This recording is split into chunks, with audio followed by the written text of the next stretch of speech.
Leiskit jūs džiuginti, tai negalvokit, kad jūs čia iš tikrųjų aš jūs pradžiuginsiu. Čia tiesiog aliuzija yra galbūt į pramoginę žiniasklaidos misiją, kaip pat šią įsivaizduoju. Kažkada, kai Ryčiui Zemkauskui seniai sakiau, mielai papasakosiu apie pramoginę žiniasklaidą, kodėlgi ne, visą gyvenimą ją užsiemu, man tai bus labai paprasta. Bet kuo labiau artėjo šitą dieną, tuo daugiau buvo iš tikrųjų klausimų, neatsakymų, kas ta pramoginė žiniasklaida yra. Ir iš principo tai yra ta pati žiniasklaida kaip ir rimtoji žiniasklaida, tik tai jinai neturi vieno labai svarbaus dalyko. Jinai negali prisidengti užrašu svarbu žinoti.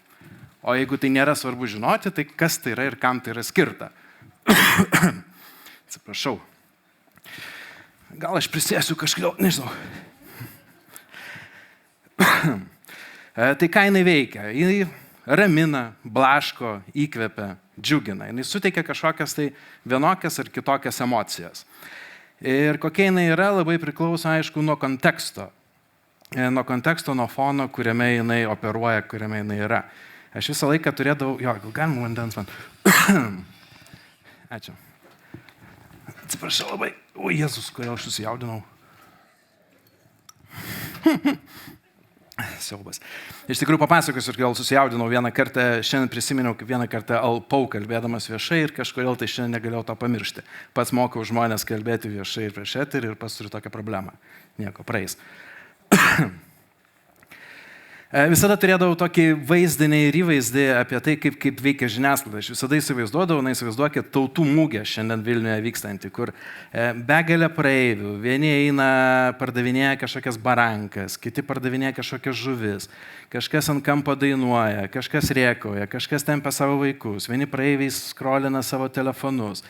Ir tu tada atsistoji ant kažkokios pakilos, ant kažkokios bačkos ir esi priverstas dabar gauti dėmesio, gauti praeivio dėmesio. Ar tu pasakosi rimtus dalykus, ar tu juokausi, ar tu darysi bet ką, bet tu turi gauti dėmesį žmonių, kurie yra visiškai praeiviai, kurie visiškai užsiema bele kuo. Ir problema yra tame, kad mūsų prekė iš principo yra labai pigi. Mes pardavinėjame pigę arba iš vis nemokamą prekę. O kai prekė yra pigi, ir sociologai tą patvirtins, kad labai prasilenkia vertinimas ir vartojimas. Mes vienus dalykus vertinam, kitus dalykus vartojam. Ir kuo prekė yra pigesnė, tuo labiau tai skiriasi. Juk patys įsivaizduojate, kad jeigu jūs perkate automobilį ar kažkokį brangų daiktą, jūs visada gerai jo pasidomit. Jūs gerai pasidomit, ar jisai yra patikimas, ar jisai modernus, ar jisai patogus ir tik tada nusprendžiate jį vartoti.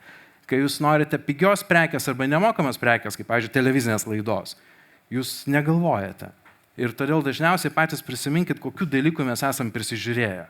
Jeigu klaustumėt, kas jums patinka, jūs sakytumėt vieną, o ką jūs praėjusią savaitę netyčia žiūrėjote, tai yra visiškai kas kitka. Ir čia yra viena tokia, turbūt, kad didelė problema. Ne didelė problema, bet jinai yra egzistuojanti problema. Ir kai tu esi tame triukšme su pigia nemokama preke, kur žmogus gali steptelt prie tavęs, gal pabus 5 minutės, gal pabus 10 minučių, gal iš vis net nesteptels, prasideda, tiksliau neprasideda, o iš tavęs reikalauja kažkokių tai triukų. Kaip elgiasi žiniasklaida, ypač pramoginė žiniasklaida. Aišku, pirmiausia, pradeda mėtytis clickbaitais. To dar nebuvo, jūs to dar nematėte, jūs to dar negirdėjote. Na, rimtoji žiniasklaida iš principo elgiasi labai panašiai, tik tiek, kad dar prisidengia to tokiu svarbu žinoti kažkokią tai etiketę. Ir kas toje gatvėje gaus daugiau dėmesio, tas ir laimės. Nes, na, iš principo, jeigu tu dėmesio negausi, tai tu net ne žiniasklaida, nes tu jokios klaidos niekur, jokios žinios niekur nesklaidai. Ir, aišku, vertinimas ir vartojimas yra vienas didžiausių dalykų. Kažkada labai senais laikais, aš atsimenu, kai pasikeitė televizijos laidų matavimo principas. Kažkada tai dar tais senoviniais laikais žmonės rašydavo dienoraščius. Sociologinės kompanijos išdalindavo jiems lapus ir jie pildydavo, ką jie žiūrėjo. Ir vieną dieną viskas pasikeitė ir atsirado TV metrai, elektroninės matavimo priemonės. Ir įvyko baisus lūžis, iš tikrųjų. Pasirodo, žmonės visą laiką meluodavo, ką jie žiūri. Pasirodo, jie meluodavo ir pasirodo, jie žiūri ne tokius gražius, ne tokius teisingus dalykus, kaip kad jie pildydavo dienoraščiuose. Jie žiūri kur kas paprastesnius daiktus. šitas pokytis sociologija iš tikrųjų labai stipriai suprimityvino pačias televizijas. Jos pradėjo orientuotis labiau ne į tai, ką žmonės vertina, o į tai, ką žmonės vartoja. Ir kame yra sėkmė, kodėl vienas ar kitas projektas yra sėkmingas, kodėl viena ar kita žinia yra sėkminga, pasakyti labai yra sunku. Aš pats gal tiesiog, nežinau, tokias random 3 kažkokias išmoktas gyvenime pamokas, kodėl vienas ar kitas projektas pavyko. Viena tokių įdomesnių pamokų turbūt, aš tiesiog dabar iš savo praktikos 3 daiktus prisiminiau, 3 ir papasakosiu. Mes kūrėme dokumentinį filmą, dokumentinį serialą Discovery kanalui, Zoltan the Wolfman, čia vaizdus jūs matote. Ir mes labai ilgai dirbom, labai daug filmavom, nusamdėm čia geriausią komandą, kokią tik tai galėjom gauti, sukūrėm nuostabią 1 seriją ir mes buvom ją visiškai laimingi ir visiškai patenkinti.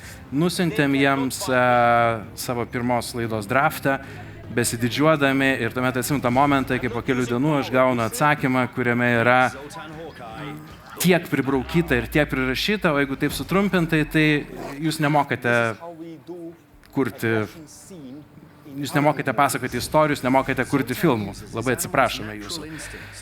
Ir jie parekomendavo mums kreiptis, davė tam tikrą sąrašą žmonių, kurie yra taip script doctors, taip vadinami scenarijų daktarai. Mes kreipėmės juos ir sakėm, klausykit, mums atrodo, mes padarėm čia viską nuostabiai, kame problema. Ir jie pradėjo dirbti su mūsų esamų scenarijum, su mūsų esamų filmų. Tarkim, kokia nors elementari scena, mūsų herojus Zoltanas, jisai dirba kino industrijoje, jisai nedresiruoja, paruošia laukinius gyvūnus kino scenom tam tikrom. Ir mes repetavome sceną apie tai, kaip jisai ruošia aktorių scenai, kai jį sudraskys vilkai.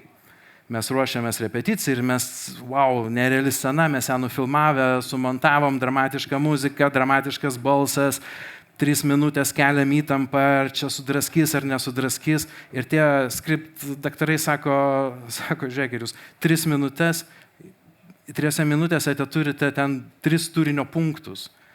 Ir pradėjo, žiūrėkit, riša virvę. Papasakokit, kokiu būdu riša virvę. Gerai, pasakosim.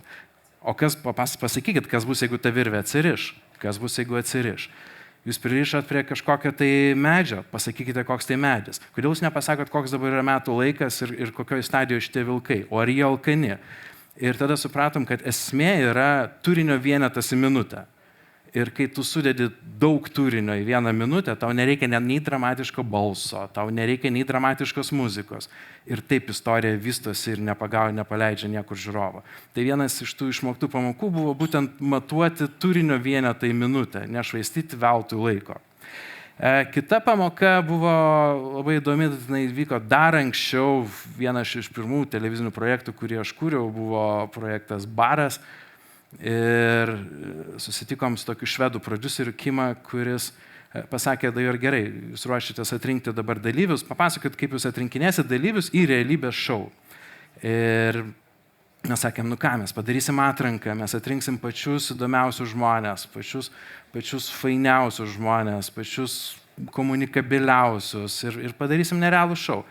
Jis sako, nesąmonė, neįmanoma padaryti iš pačių fainiausių ir pačių komunikabiliausių žmonių jokios istorijos, nes remkitės klasikiniais archetipais, tam, kad turėtumėte iš ko konstruoti. Ir tuomet mes pradėjom daryti atranką ne pačių fainiausių, ne pačių nuostabiausių, o pradėjom nusistatėm tam tikrus archetipinius tipažus ir pradėjom daryti atskiras atrankas į kiekvieną tipažą, kurį mes įsivaizduojame.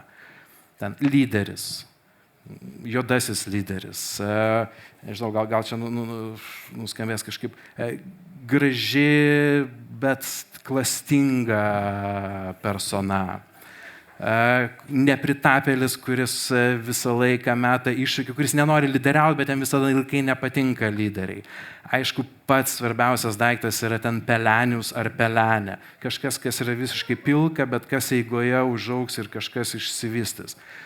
Ir tuomet tu supranti, kad taip, net ir elementarų kažkokį tai pramoginį daiktą tu turi konstruoti kaip literatūros kūrinį, kaip dramaturginį daiktą.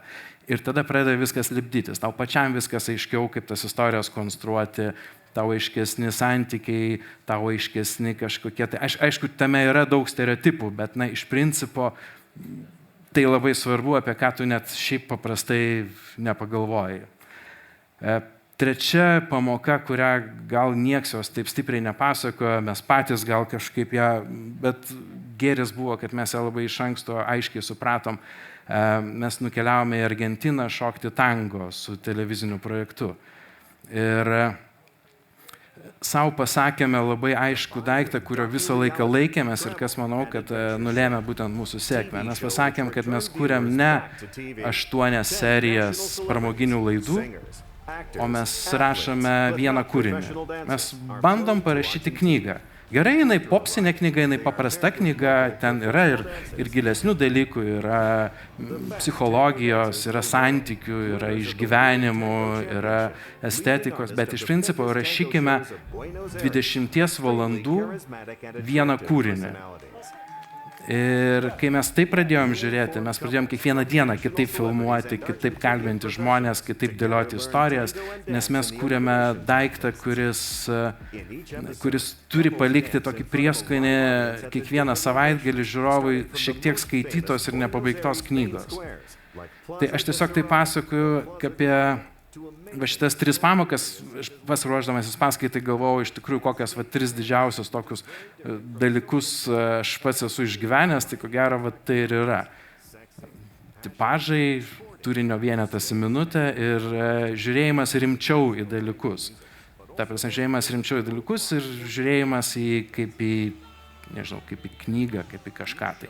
Aišku, pramoginė žiniasklaida jinai yra šiaip iš esmės kitokia nei rimtoji žiniasklaida. Aš pats, tiesą sakant, mano santykis su žurnalistais aš esu iš kitos Maironio gatvės pusės. Aš esu iš Dailės akademijos pusės, kur studijavau menotyrą ir kur mano dėstytojas Alfonsas Andriuškevičius yra sakęs, kad vardan teksto ir situacijos grožio tiesa gali pakentėti.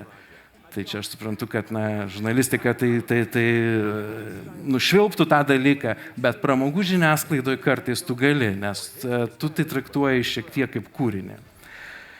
O apskritai, kas yra sėkminga, kas yra nesėkminga, pramogų žiniasklaida, kai kurios dalykus aš suprantu, kai kurių dalykų aš irgi nesuprantu. Aš suprantu visą klikbaitinę kultūrą. Jinai tiesiog yra neišvengiama. Mes perkame greitai, mes perkame pigę prekę, nemokamą prekę ilgai negalvojame, todėl griebiame greitai, griebiame geresnę antraštę, didesnį intrigą ir ją vartojame. Aš suprantu, visiškai naują tą next kultūrą apie jaunų žmonių vartojimą, kurie yra socialiniuose tinkluose, kur vartojama po 7-8 sekundės ir yra next, duok naują dalyką. Aš suprantu sėkmę kažkokių tai apdovanotųjų, pasakotojų, nežinau kaip kokios Orijus, kuris gali pasakoti ir kalbėti apie nieką, bet jis taip pasako, kad tai yra įdomu žiūrėti. Yra dalykų, kurių aš nesuprantu, kodėl jie pramoginėje žiniasklaidoje yra populiarūs. Pavyzdžiui, man yra didžioji mistika tie ilgi podcastai, kurie trunka po 3-4 valandas, kas šiaip atrodo turėtų netitikti šiuolaikinę kartą, bet jie yra beproto populiarūs, kur gali sėdėti 3 žmonės ir kalbėtis 3-4 valandas ir tai surenka 100-tūkstantinės auditorijas. Tai aišku, turbūt psichologai paaiškintų, kad gal tai yra kažkoks nusiraminimo kampas jauniems žmonėms išsitaškiusiems. Turbūt galima viską pateisinti. Bet tai yra dalykas, kurio aš, tarkim, nesuprantu. Tai sveikinu jūs su būsimaisiais apdovanojimais šio vakaro. Man liko 1 minutė, tai aš jau ir baigsiu. Ačiū.